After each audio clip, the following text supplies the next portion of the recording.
In the summer of 1992, 3 teenage volunteers from Arden Ridge vanished during a church retreat, leaving behind a torn tent, unanswered prayers, and a mountain of questions. For nearly 3 decades, the case remained unsolved, until a forgotten photograph and a rusted chapel door led a former priest back to the place he'd sworn never to return. What he uncovered would rewrite everything the town thought it knew. The summer of 1992 had begun like any other in Arden Ridge, a sleepy town nestled among the wheat fields and weather-worn barns of central Nebraska. The sky stretched endlessly above the town, its blue vastness marbled with the occasional wisps of white clouds. The children of St. Helens Parish had just finished their final exams, and anticipation buzzed through the community like electricity before a storm. For the youth group of the church, this summer promised something special.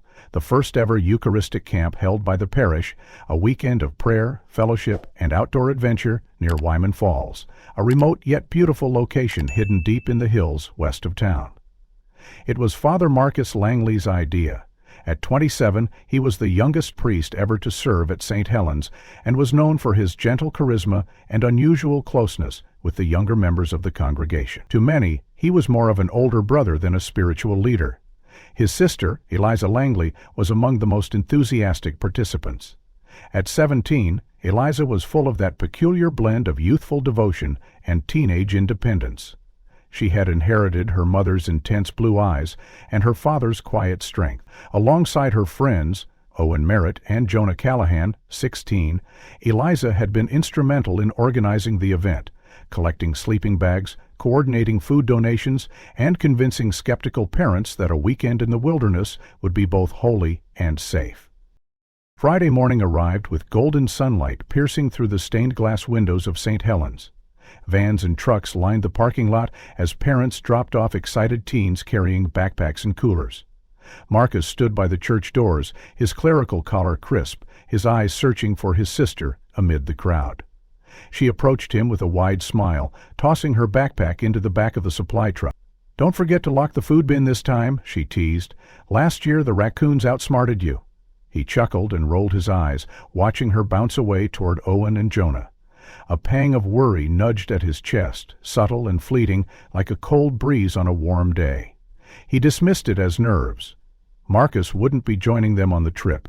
Diocesan duties had kept him in Arden Ridge, but he had every confidence in the adult chaperones and in the confidence of his sister and her friends. By Sunday evening, that confidence would be shattered. The first signs of trouble came late Saturday night. Rain had begun falling in sheets, the kind of summer downpour that turned dirt paths into rivers. One of the chaperones tried to radio back to town to report a broken tent pole and some minor flooding, but the signal was weak. No one thought much of it. But when the head chaperone called for a final head count before departure, 3 names remained unanswered: Eliza, Owen, Jonah. The campgrounds were combed, their tent stood zipped but empty. Their belongings, sleeping bags, jackets, Eliza's weather-worn Bible, remained untouched. No signs of a struggle, no footprints, no notes, nothing. The surrounding woods were searched by hand. Local law enforcement joined the effort within hours. Helicopters circled the thickets near Wyman Falls, their rotors slicing the air like desperate pleas. Marcus arrived on site by nightfall, his face pale with disbelief, his hands trembling as he held up a flashlight and whispered his sister's name into the dark. 3 teenagers, gone, without a single trace. In the weeks that followed, Arden Ridge transformed. Its people, once defined by neighborly simplicity and spiritual steadiness, began locking their doors and scanning the horizon for answers that would never come. The town's trust fractured. Rumors bloomed like Mulder Wolf's cults, even whispers of internal corruption at the parish. Marcus, though devastated, became the public face of reason. He urged calm, compassion, and continued faith. Behind closed doors he fell apart.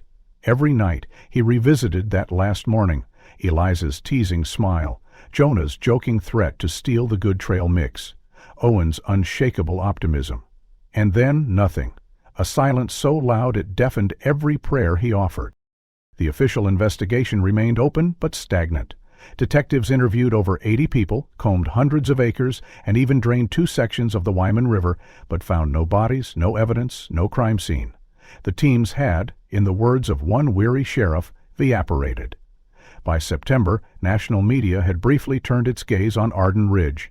There were vigils, a 60-minute segment, tips from as far as Montana and Mexico, all dead ends. Father Marcus, under pressure from church superiors, reluctantly returned to his duties. But something inside him had changed, like a stained glass window cracked from within. Every Sunday he looked out over his parish and saw the missing. Every face a reflection of the absence he couldn't fill.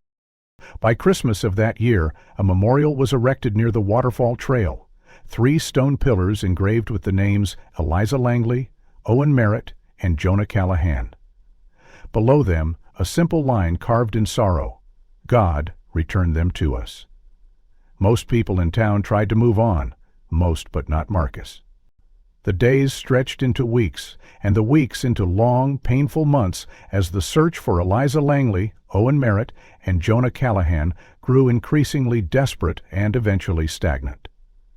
From June through November of 1992, Arden Ridge became a hub of search teams, detectives, and concerned volunteers. The town's modest resources were pushed to their limits. Local hunters offered their tracking skills, helicopters borrowed from the state patrolled the rugged terrain, and even cadaver dogs were brought in from Kansas City, their handlers determined to find anything, some scrap of clothing, a shoelace, a snapped branch, a trail of disturbed moss, but nothing turned up. The campsite had remained untouched, almost eerily so. The sleeping bags were neatly folded. Eliza's rosary lay in the side pouch of her backpack.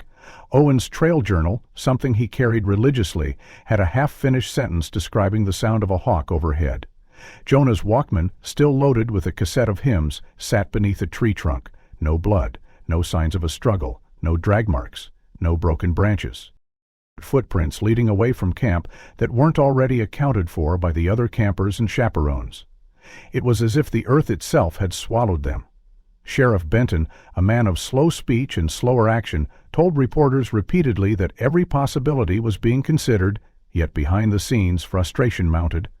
The FBI had offered assistance, and though they briefly sent 2 agents to review the case, no federal resources were fully committed. Without a ransom demand or any sign of criminal enterprise, the disappearance was categorized as suspicious but not actionable, a phrase that infuriated Marcus more than anything. He attended every update meeting, took meticulous notes, asked questions the deputies avoided, and drove dozens of miles into the hills by himself, retracing steps, staring out over jidge lines, shouting their names into empty air. Parishioners brought him casseroles, asked him how he was holding up, and told him he looked thinner. He thanked them, blessed them, and returned to his room, where he stared blankly at Eliza's confirmation photo taped to his wall. By the 4th month, media coverage had waned. National outlets had moved on. Local news still ran updates occasionally, but with diminishing frequency. In early October, a local man named Lyle Rutger came forward with a story that briefly reignited hope. He was a farmer, owned land about 7 miles north of Wyman Falls, and claimed he had seen a dark blue sedan idling near the park trailhead the night the kids disappeared. He hadn't thought much of it until his daughter mentioned Eliza's name during a prayer circle. He described the car in detail, 2-door, dent on the passenger side, broken taillight, and even remembered the driver as a pale man with dark hair who smoked while sitting motionless. Rutger gave this statement to Deputy Carla Mays, who filed it in the incident log. But strangely, when Marcus requested to review that log a week later, the report was missing. He confronted Deputy Mays, who looked visibly uneasy, and said it had likely been a clerical error, but her tone was clipped and her eyes darted away whenever he pressed for details. Days later, Rutger himself changed his story. He came to the church, apologized to Marcus directly, and said he'd confused the timeline. Claimed now that it might have been a different night, maybe even a different month. His hands trembled as he spoke, and Marcus noticed a bruise near his collarbone that hadn't been there before. Marcus didn't believe a word of his retraction. That car, whatever it was, whoever drove it, had been near that site at the exact time of the disappearance, and someone had pressured Rutger to backpedal. Fueled by suspicion, Marcus began to quietly compile his own records. He made copies of every public report, logged each discrepancy, and kept a detailed timeline. He met with parents, reviewed testimonies, sketched maps, marked oddities with red pen. He even started recording conversations. His trust in the local sheriff's department had cracked. Something about the way evidence disappeared, the vague answers, the lack of urgency. It didn't feel like incompetence. It felt like willful obstruction. One afternoon in late November, Marcus received a letter slid under his church office door. It had no return address, no signature. Inside was a grainy Polaroid photo, a blue sedan parked in front of what looked like a wooded trail, time-stamped June 12, '92. No faces were visible, but the license plate was partially legible, written on the back in black letters. "You were right, but be careful." Marcus stared at the photo for hours. He tried tracing the plate through local records, but found no match. He brought the image to Sheriff Benton, who said nothing at first, then chuckled dryly. "People get obsessed," the sheriff said. "They start seeing patterns where there aren't any." He handed the photo back and added, "We don't need vigilantes. We need prayer." Meanwhile, parish life at St. Helens grew quieter. Attendance dipped. Parents were hesitant to send their children to overnight events. Whispered rumors of negligence began circling Marcus, though most still supported him outwardly. Behind his eyes, the guilt swelled. He had organized the retreat. He had watched her disappearing teas and done nothing. Every failed lead felt like a personal failure. The town eventually held a community vigil at Wyman Falls. Candles were lit, balloons were released, a choir sang "Be Not Afraid" as tears glistened on cheeks. Marcus stood among them, outwardly composed, but inside he felt like he was standing at the edge of a cliff, alone, the weight of silence dragging him further into isolation. And still no answers. Winter came to Arden Ridge with brittle frost on the window panes and long, sharp nights. Snow fell across the hills, blanketing the last known paths of 3 young souls. Behind closed doors, Marcus prayed for signs, and in the silence of one December dawn, he thought he heard something new, something not quite explainable. By the spring of 1993, the air in Arden Ridge had changed. What had once been thick with grief and unity began to curdle into unease, suspicion, and the brittle silence that comes when people no longer know what to say. The investigation into the disappearance of Eliza, Owen, and Jonah had officially stalled. Sheriff Benton released a statement citing a lack of actionable leads and no indication of foul play, carefully avoiding the word "closed," but making it clear the case would not receive further active pursuit.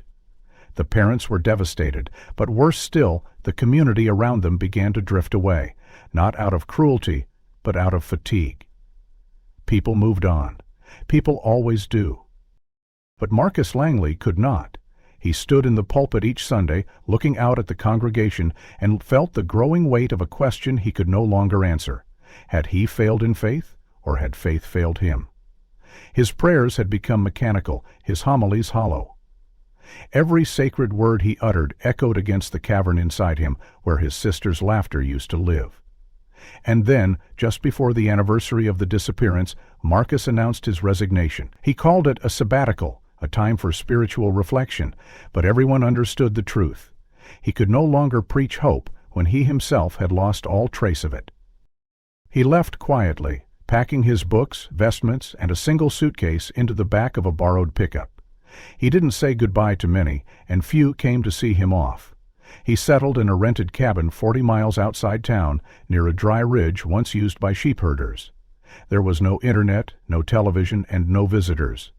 The bishop reluctantly granted him indefinite leave. Parishioners speculated, some kindly, some not. A few whispered that he had snapped, that he was grieving too hard, or even hiding something. Others said nothing at all. But each year, on June 12th, Marcus returned. Not publicly, never at the church. Instead, he would drive under cover of early morning, park at the edge of Wyman Falls, and carry with him 3 candles and a small cross, fashioned from oak and wire. He would climb to the overlooked trail, now overgrown, forgotten, and place the candles on a flat stone, lighting them one by one. Then he would kneel, say a private mass, and whisper the names of the missing until his voice cracked with silence. When he was done, he would leave without a trace, just as they had. Yet time does not forgive even the righteous. In the absence of evidence, theories fester. By 1994, a new narrative began to surface, one that disturbed Marcus more than any ghost story or crime theory ever could. It started innocently, with idle speculation from a new school counselor who didn't know the full story. She suggested to a colleague that perhaps the three teens had chosen to leave, overwhelmed by the pressures of a conservative upbringing, suffocated by doctrine. From there, the rumors spread like fire through dry brush. Some believed Eliza had fallen in love with Owen and had run away to escape her brother's expectations. Others thought Jonah, always the quiet one, had led them into a commune seeking spiritual freedom. There was even a theory that Marcus himself had helped them leave, ashamed of their rebellion but unwilling to expose them. No one said these things to his face, of course. They never do, but Marcus felt it in the way old friends avoided eye contact when he returned to town. He saw it in the way parishioners changed the subject when his name came up. Even some of the parents, broken and desperate, began to question what they once knew. After all, there was no blood, no proof of abduction, no violence, just disappearance. The worst part was that the world moved on without them. The campgrounds reopened under new ownership. The diocese reassigned the parish to a cheerful young priest from Iowa. Families had new children, stores changed hands. Even the memorial site at Wyman Falls began to weather, the engraved names slowly losing their sharpness beneath moss and wind. Eliza's high school yearbook was archived. Owen's younger brother graduated. Jonah's childhood dog died. Life kept happening, and with each passing season, the memory of that terrible summer softened, eluded, until it became a strange scar few wanted to touch. Marcus tried to let go. He kept himself busy with books, gardening, and hours of silent prayer. He still believed, or tried to, that truth would surface, that God, in His time, would speak.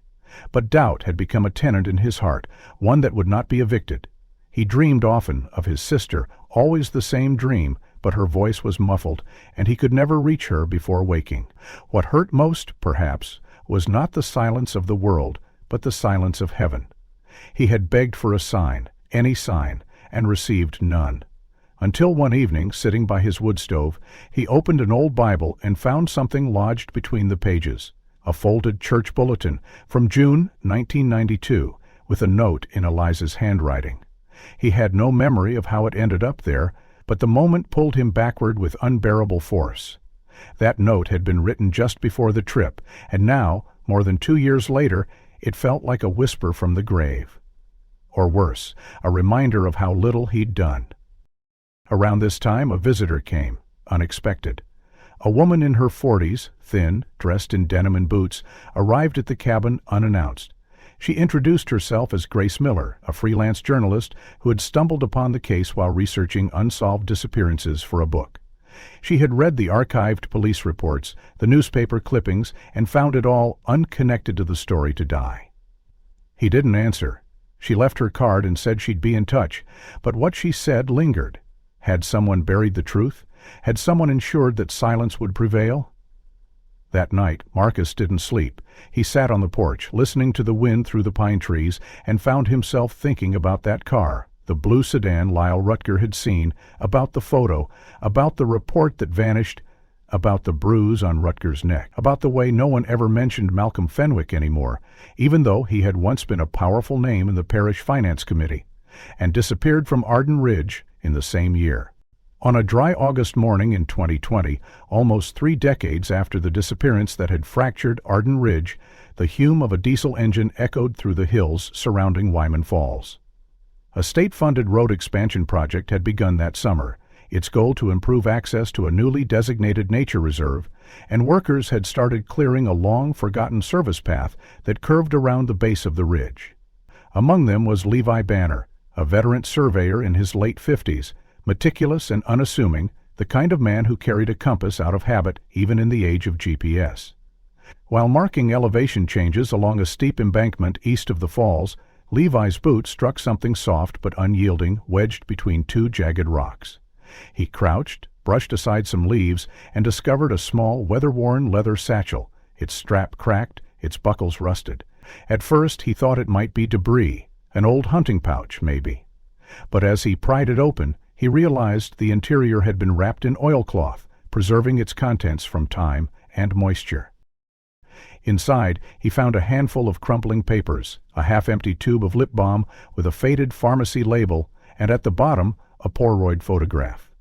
It was square, the colors slightly warped from age, but still unmistakable. 3 teenagers, standing shoulder to shoulder in matching volunteer shirts with the St. Helens cross embroidered on the chest. They were older than in the last publicly known images. Eliza's hair had been cropped shorter, Jonah had a faint shadow of facial hair, Owen wore a watch that wasn't present in previous photos. Behind them stood the outline of a small chapel or church, clearly stone-built, its roof partially collapsed, ivy creeping along one side, and a tall wooden cross leaning precariously from its peak. But what sent a jolt through Levi's spine was the date scrawled in black ink along the photo's border. June 19, 92, 7 days after they were reported missing. Levi brought the photo to his supervisor, who shrugged and advised him to drop it off at the ranger station. But something about the image clung to him. The hollow eyes of the teens, the awkward positioning, the backdrop that seemed both familiar and eerily unplaceable. He made a copy before handing the original over. The ranger on duty, a younger man with no knowledge of the town's past, logged it without ceremony. By chance, a volunteer named Grace Miller, now working part-time with the preservation team, happened to glance at the intake form and froze. She had never forgotten the name Eliza Langley. That same evening, Grace called Marcus. She hadn't spoken to him in 6 years, not since their strange meeting on the cabin porch. Her voice was calm but urgent. "You need to come into town," she said. "Something surfaced near Wyman. A photo. I think it's them." Marcus sat motionless for several seconds, the phone pressed tightly against his ear. The world around him seemed to fall away. The silence between 1992 and 2020 had become a wall, and now a brick had been removed. He returned to Arden Ridge the next morning, wearing the same jacket he'd worn at the last vigil. Grace met him at the preservation office and handed him the copy. Marcus studied it with trembling fingers, taking in every detail: the slope of Eliza's shoulders, the smudge on Jonah's knee, the unnatural building of the shoulder which seemed almost as if posed against their will. "Where is this place?" he asked. Grace shook her head.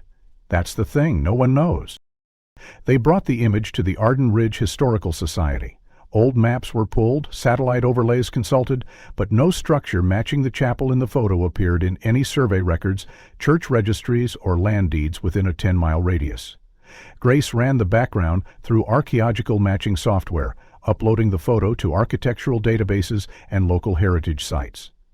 Eventually, one pattern emerged, an anomaly found on a topographical chart from 1976, showing an unmarked structure approximately 3 miles west of Wyman Falls, deep in a dense, privately owned tract that had been logged in the 1950s, but left untended since. The land, it turned out, was still under a private holding, an LLC registered to an obscure firm in Wyoming. The firm had purchased the acreage in 1993, months after the disappearance, and had made no recorded changes since. The name associated with the LLC was unfamiliar at first, Aegis Restorative Holdings, but a deeper dive into corporate filings revealed its registered agent had once been known by a different name, Malcolm Fenwick. Marcus stood in stunned silence when Grace read the name aloud. Fenwick had served on the parish financial committee in the late 80s, a man known for his strict traditionalist leanings, but he'd left town quietly after the disappearances, citing family obligations in Oregon. No one had thought much of it then. People moved on.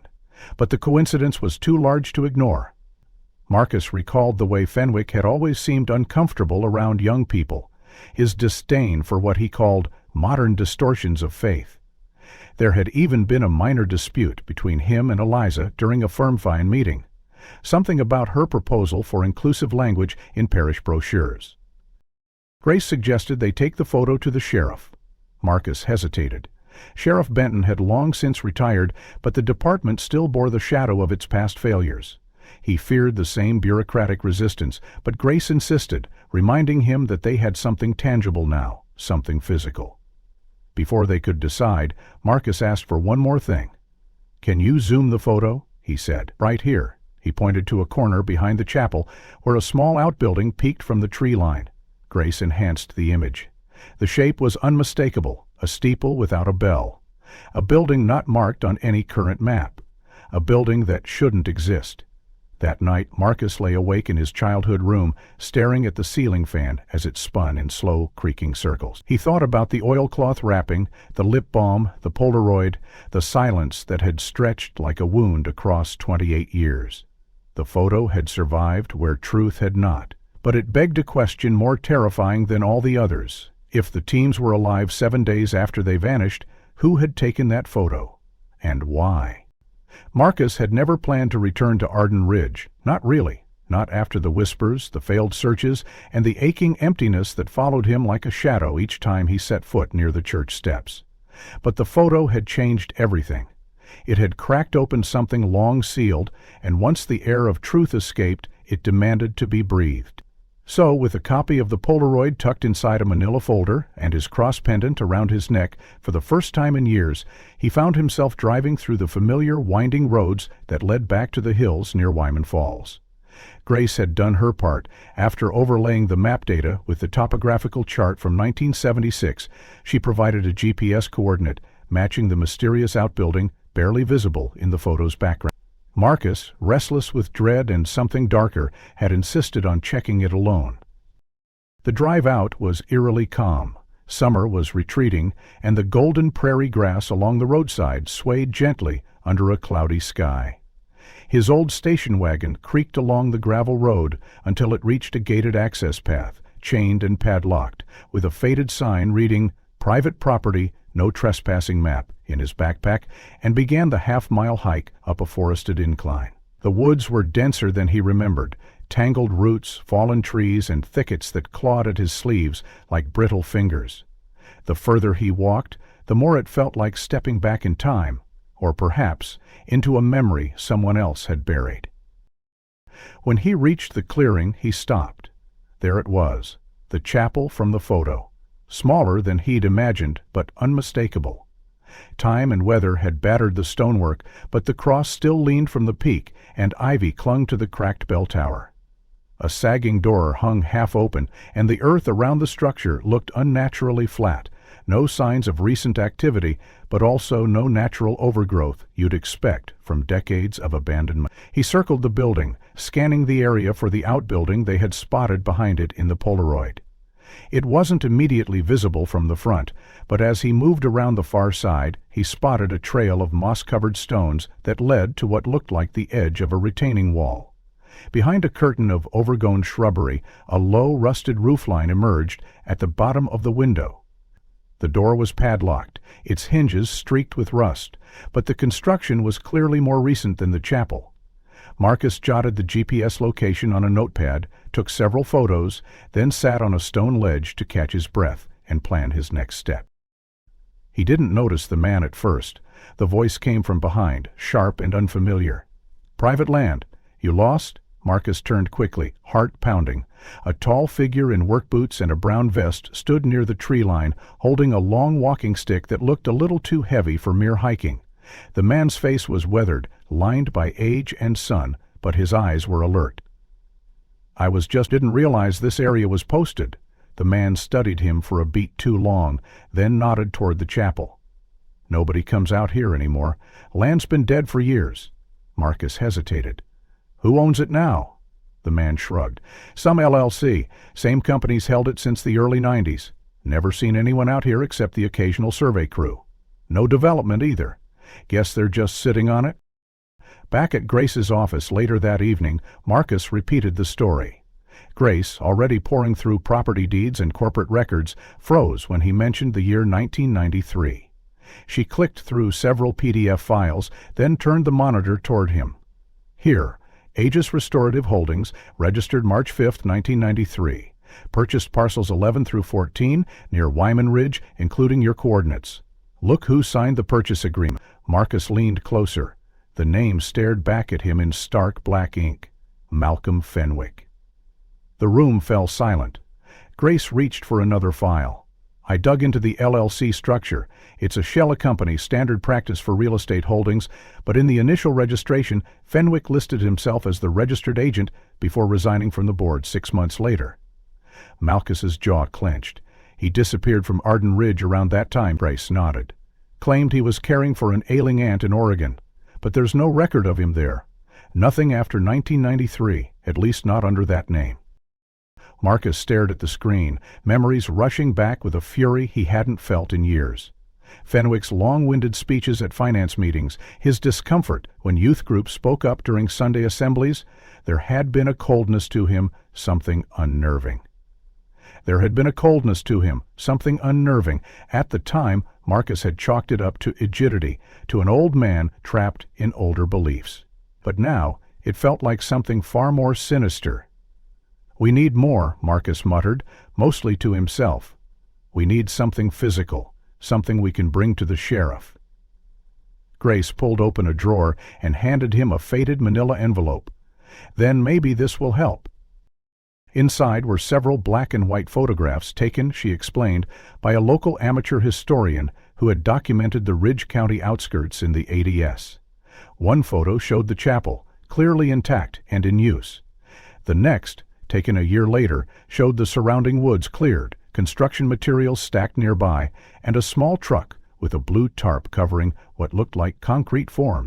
"That's the same clearing," Grace said. "Someone was building something behind that church, and that was late '92. Marcus felt the blood drain from his face. "That's 6 months after the kids went missing." He grabbed the edge of the desk to steady himself.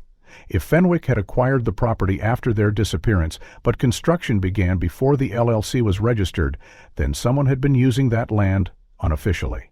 Someone had plans before the paper trail existed, and if the kids were in that photo dated June 19, 1992, standing in front of that very chapel, then someone had held them there, hidden them, maybe worse, had the time, the means, and the land to cover it all.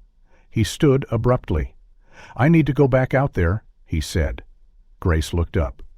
"You can't, not without backup, not if what we think is true. That place, it might be more than just a ruin." Marcus nodded grimly, his voice barely above a whisper. "I'm not going to wait another 28 years. Marcus returned to the chapel 2 days later, just before dusk, armed with a flashlight, a crowbar, and the quiet resolve of someone who had stopped hoping and started needing. Grace had wanted to come, but he insisted on going alone. He couldn't explain it, but there was something about that chapel, something old and unfinished, that seemed to ask for solitude, or perhaps confession. The hike up was uneventful, the same rustling trees and crunch of dry soil beneath his boots. But when he reached the clearing, he paused. The air felt thicker somehow, not heavier, but still like everything around the building had paused to hold its breath. The chapel stood as he'd left it, though a few branches had fallen across the rear path leading toward the outbuilding. Marcus pushed them aside and entered through the sagging door, careful not to disturb the fragile balance of time and decay. The interior smelled of earth and mildew, wooden pews toppled and splintered, the altar draped in cobwebs. He stepped forward slowly, his flashlight beam cutting a narrow path through the dust. He moved behind the altar, sweeping the beam along the stone floor. At first there was nothing, just broken floor tiles and rotted hymnals. But then he noticed a square imprint near the base of the rear wall, a patch of concrete that looked slightly different from the rest, newer somehow. He knelt, tapped it with the crowbar, and heard a hollow sound underneath. Hard pounding, he scraped at the edges until the crowbar caught on the seam. With effort, he pried it open to reveal a heavy iron hatch, its hinges rusted but intact. A thick iron ring served as a handle, and when he tried to lift it, he found it wouldn't budge. Closer inspection revealed something chilling. Weld marks along the rim, crude and deliberate. The door had been sealed shut, not from the inside, but from above, welded and patched with iron bands, as if to keep something, or someone, inside. He sat back, stunned, hands trembling. This wasn't just abandonment, this was containment. Someone had wanted whatever was beneath this chapel buried, forgotten. Marcus swallowed hard, then rose and moved to the old lectern near the shattered stained glass. A rusted filing cabinet sat tipped on its side nearby, and next to it a pile of charred debris, papers, books, cloth remnants. He sifted through it slowly, his gloves blackening with soot, until he uncovered a partially burned ledger, the leather cover warped but still legible. Missonia de Mission, Parroquia San Lucas. The mission register. He opened it gently, and the pages cracked under the pressure. Most entries were routine, baptisms, donations, seasonal events. But then came a section one day was still visible. LES, Rego por perdón. Marcus froze. He ran his fingers under the line, then backtracked through the previous entries. The handwriting belonged to someone else, shakier, more erratic, entries less regular and less formal than the rest. The language was Spanish, but Marcus's seminary training helped him parse it. There were references to confession, to sin, to doubt. One note read, La niña canta en la oscuridad. Another, Dios me cerra la separada, los oros se cerra, per leo otra. The final, barely legible entry, before the burn marks, overtook the page. Dios, me perdonarás por lo que he hecho en tu casa. Marcus closed the journal and exhaled slowly. The implication was undeniable. Someone, possibly Fenwick or someone who worked with him, had not only kept Eliza alive, but had recorded her prayers, her singing, her very presence beneath this very structure. And then at some point had tried to erase it all. The burned ledger, the sealed hatch, the erased maps. He took photos of the legible pages, slipped the journal into his pack, and turned back to the hatch. He ran his fingers along the welded seams again, the metal cool and unyielding. He whispered Eliza's name once, not expecting an answer, but still waiting a moment longer than he should have, straining to hear anything, even a breath. But silence met him, vast and unwavering. He exited the chapel and circled around the rear to the outbuilding embedded in the hill.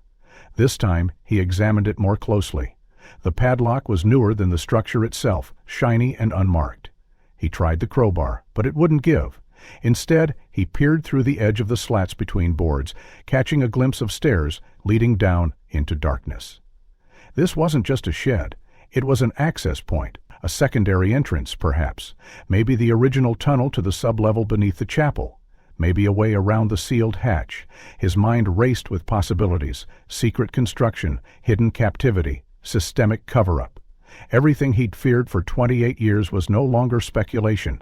There was something buried here, and someone had gone to great lengths to make sure it stayed that way. As he turned to leave, a sharp sound cracked through the woods behind him. A twig snapped, unmistakably human.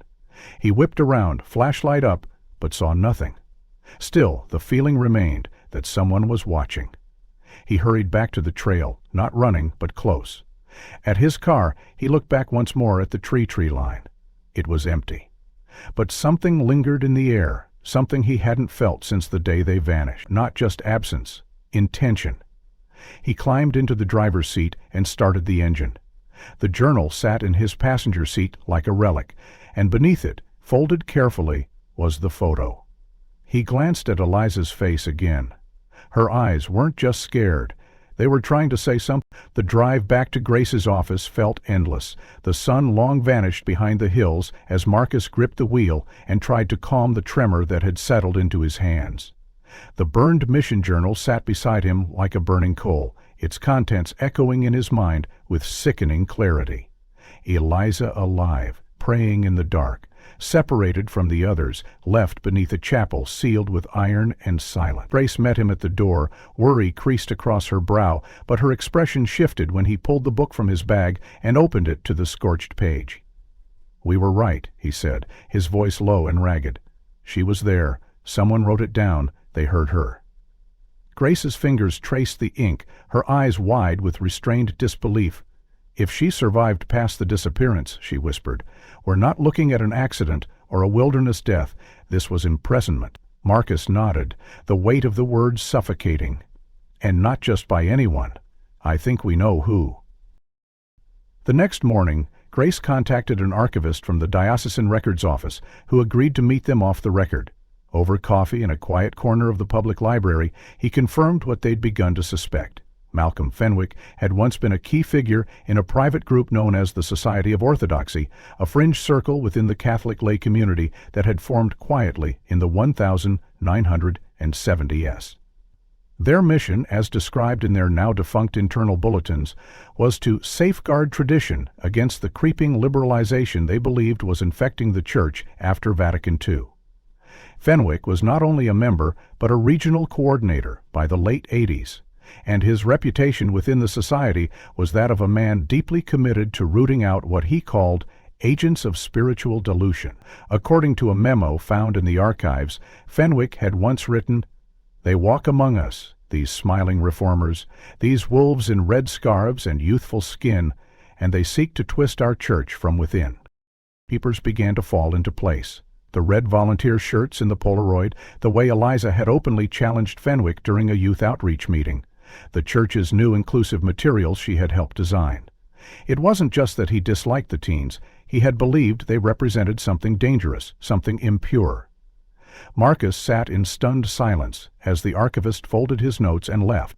He thought they were infiltrators, Grace said. Children. He thought 3 teenagers were infiltrators. But there was more.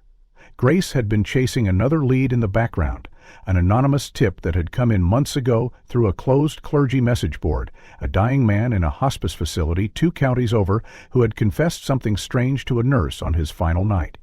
She had scribbled it in his file, unsure what to do with it at the time, until Grace found the reference in an unrelated thread about historic chapels. His name was Edgar Thorne, and according to sparse church records, he had once attended monthly retreats at a private location under the guidance of none other than Malcolm Fenwick. He'd fallen off the grid around 2001, restructured briefly as a groundskeeper at a retreat center, then was admitted to hospice in 2020 under a false name. Grace managed to obtain a copy of the nurse's note. It was brief, scrawled in rushed pen across a standard intake form. Said he kept her under the chapel, the girl with the songs. Said Fenwick made him swear never to tell. Cried all night. Said she's still there, still praying. Marcus couldn't breathe. He folded the paper, sat down on the edge of the library bench, and let the weight of 28 years crash fully onto him. Eliza, still there. "It's confirmation," he murmured, more to himself than to Grace. "It's not just suspicion anymore, it's a witness." They needed to move fast. Armed with the photo, the journal, and now a second-hand confession from a dying man, Grace contacted Deputy Merritt, a local officer whose father had been one of the original investigators in the '92 case. He was young, skeptical at first, but agreed to meet when Grace mentioned the sealed hatch and the newly uncovered property record. They laid out everything: dates, coordinates, photos, testimony, the timeline of Fenwick's departure, and the LLC registration. Merritt listened closely, occasionally jotting notes, but it wasn't until he read the nurse's note that his posture changed. "This isn't just cold theory," he said. "This is actionable." He promised to escalate the information to the county sheriff, noting that the department had recently reopened dormant cases under a new review process. Meanwhile, Marcus returned to the clearing one last time, this time standing at the edge of the chapel with a shovel, as if digging might somehow unearth not just secrets, but penance. He didn't dig far. Instead, he walked back to the hatch and stared down at the iron seal, listening. Not for voices, not anymore, just for stillness. It was then that he noticed something new.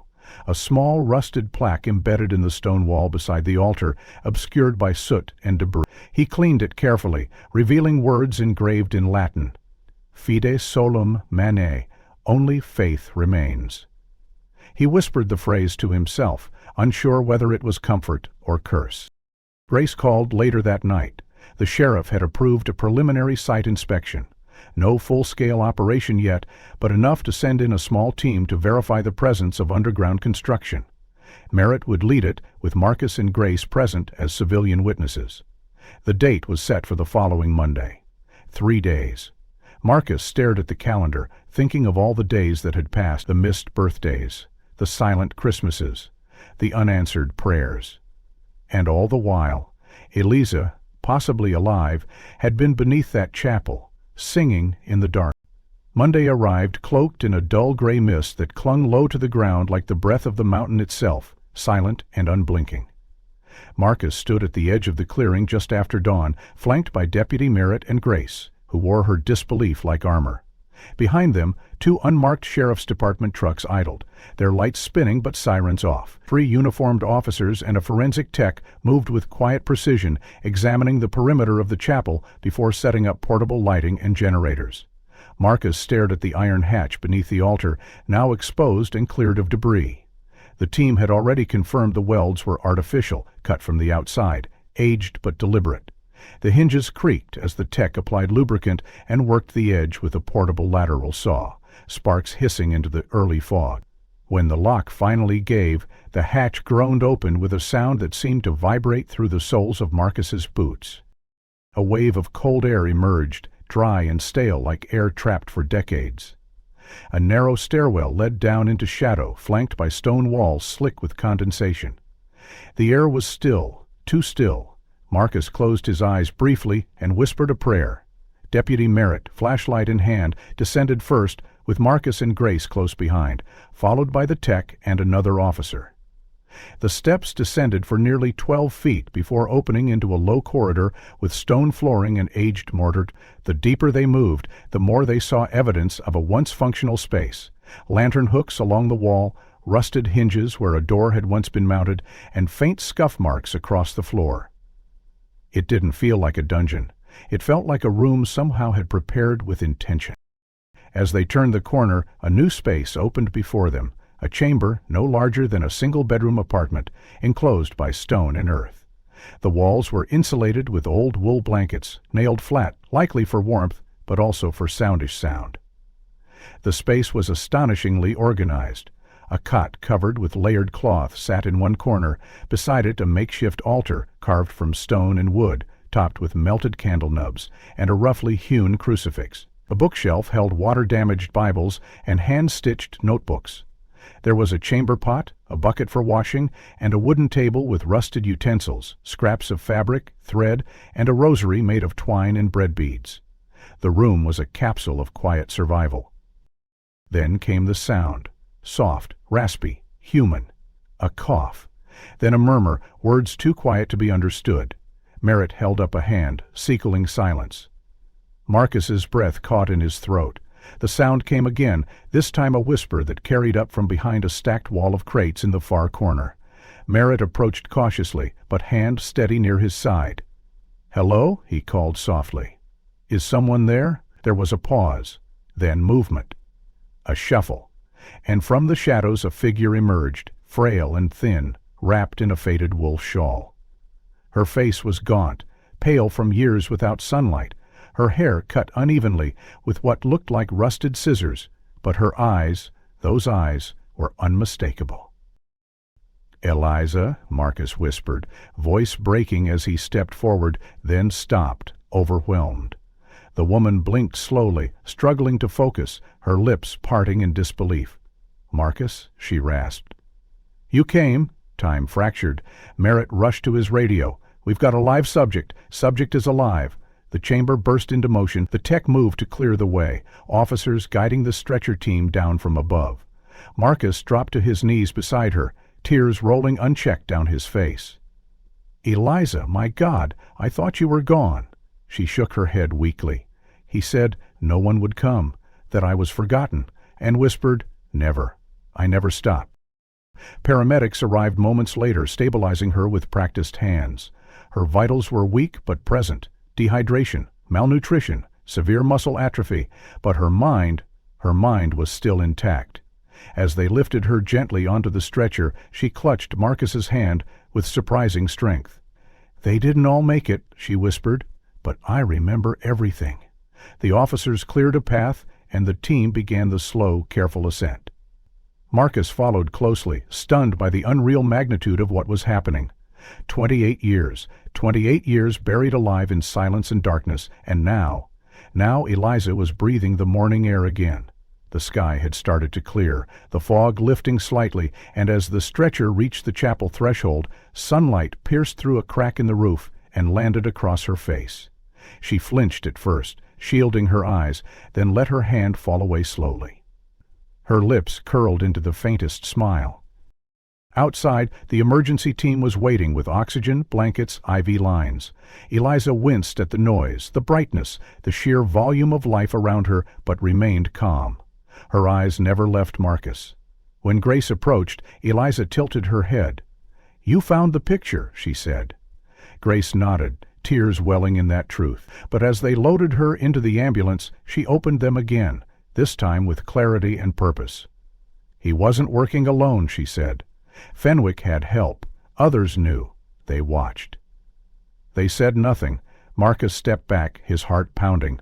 The truth, it seemed, was only beginning to surface. The sterile white of the hospital room offered a strange contrast to the earthy stillness of the underground cell Eliza had called home for nearly 3 decades. As the sun dipped behind the ridge, casting gold across the mountain horizon, Marcus sat beside his sister's bed in silent vigil.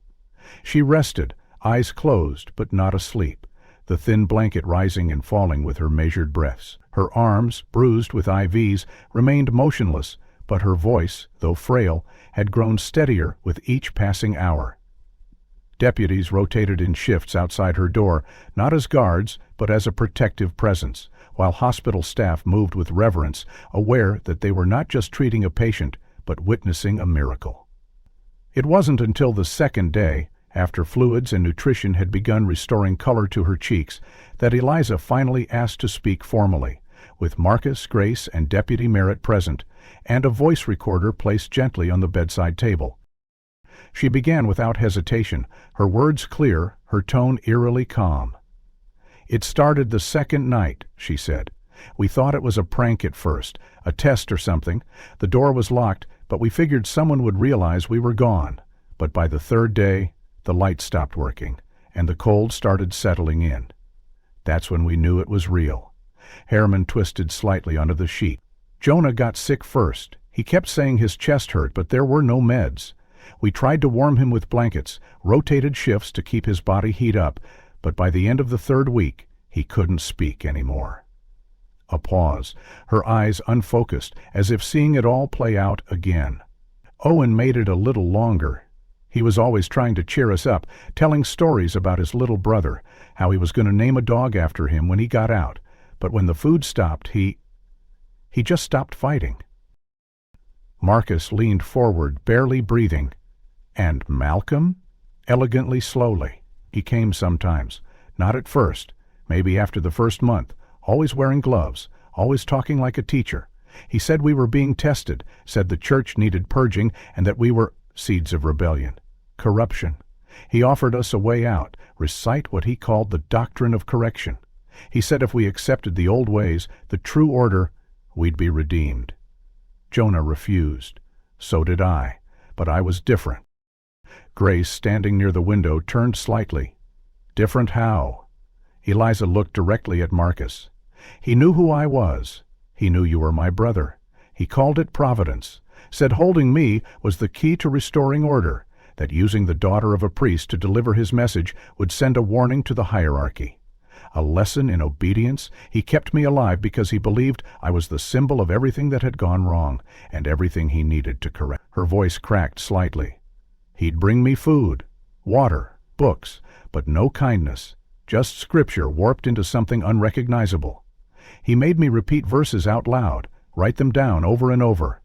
If I tried to speak of Jonah or Owen, he'd scream. Said they were apostates, said their deaths were proof that weakness must be cut out from the root." The room was silent, except for the low hum of machines and the occasional chirp from the hallway monitor. Marcus's face had gone pale, hands clenched tightly together in his lap. "Why didn't he started, then stopped.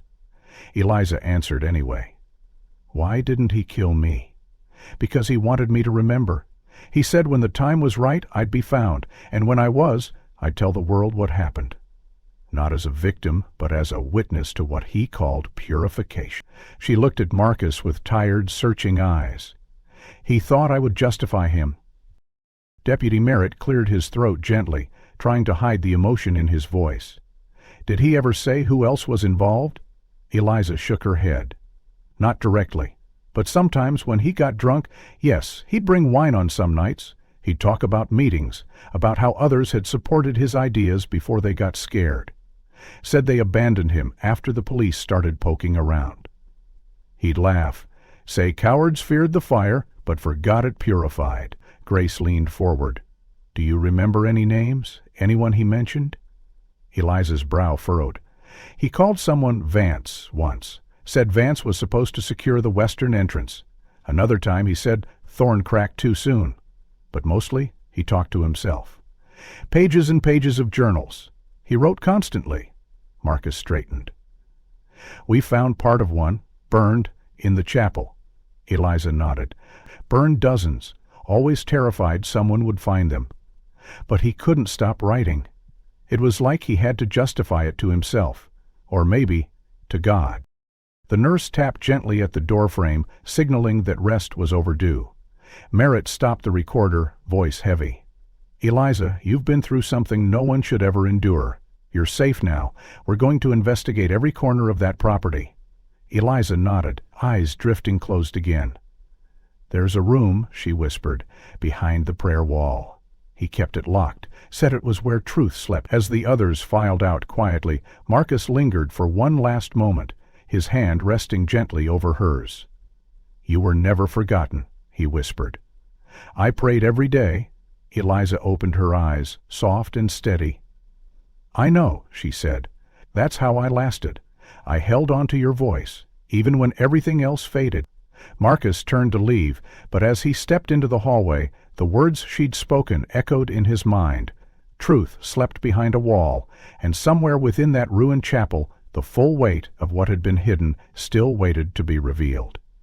2 months after Eliza's rescue, the leaves in Arden Ridge had turned a brittle amber, falling like spent memories across the stone path leading to the rebuilt entrance of St. Helens.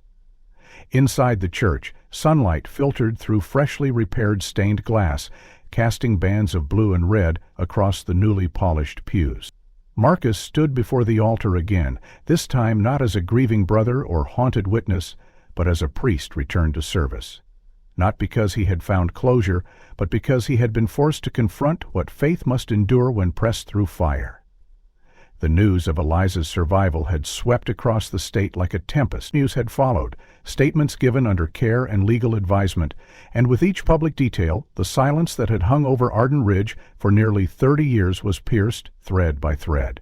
But the real unraveling came when the federal task force, tipped off by records found in Malcolm Fenwick's name and aided by the diary remnants collected from beneath the chapel, traced the fugitive through a series of shell aliases and quiet donations made to a remote Idaho religious retreat.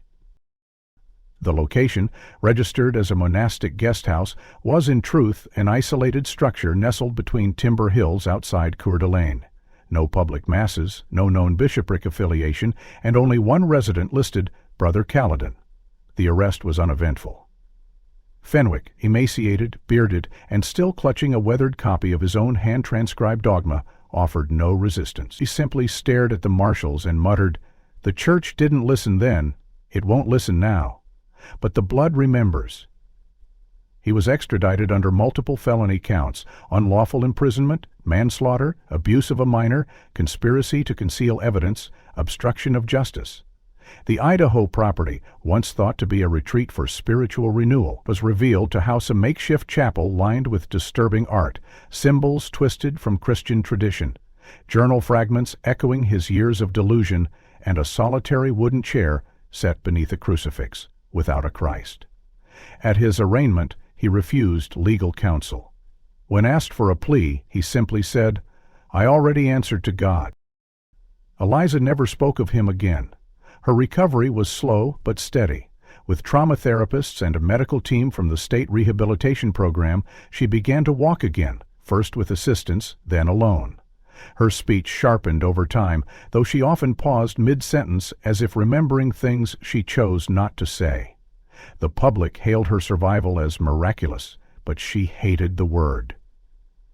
"It wasn't a miracle," she told Grace one afternoon during a home visit, "it was stubbornness. I refused to give him the satisfaction of dying in silence."